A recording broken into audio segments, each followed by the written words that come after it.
Kawasuodo toiro ni jod bura onyiso luoro margi ewi lai mar chudo e chenro mag sirikal mong'ere kaka e-citizen bang' yangore ni siling bilion 6 ne ogol e akaunt moyiedhi mag e-citizen nyaka e akaunt mag ji giwegi e yo ma ok ler.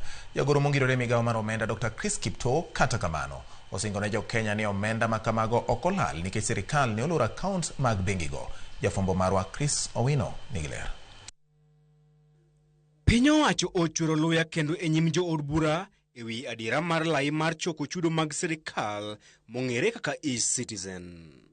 E nyim komiti mar od bura mang'iyo ka sirikal tiyo gi omenda mag jopiny, apis janon buge maduong' mag sirikal oyango ni achiel kuom kembe matayo e-citizen mong'ere ka pesaflow ne ogolo omenda mar bilion 6 e akaunt mag bengi mag e-citizen nyaka e akaunt mag ji giwegi ataro mar chik.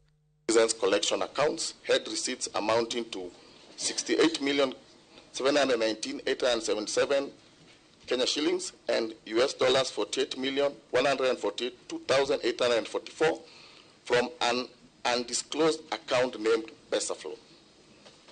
This account was not listed among the approved collection accounts by the National Treasury.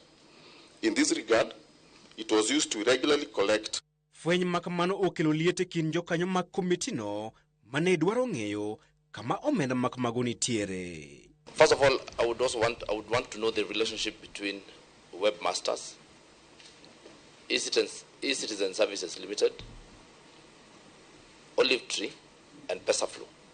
What procedures are currently being followed in the absence of finalized documentation? So what are you using right now? Because you cannot defend yourself with a draft.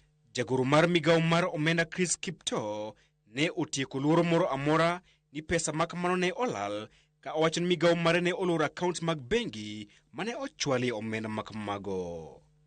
Gold Rock Limited consequently initiated legal proceedings contending wrongful termination from its contractual obligations. This legal action resulted in the court order freezing of a convenience fee amounting to 127,850,950 shillings, held at Safaricom Pay Bill 206 which was later transferred to Pay Bill 222 in January 2023.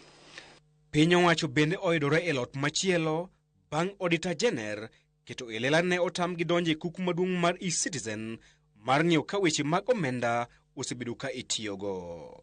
Did you deny the office of the auditor? Nobody denied that. Auditor, were you denied to access? Thank you, Chair. We did not have access to the e-citizen platform. Yeah, they did not have access. So that is, I would want to know who denied, because that is not right. But you are the accounting officer. No, I did not. I'm not. How can I deny someone doing constitutional role?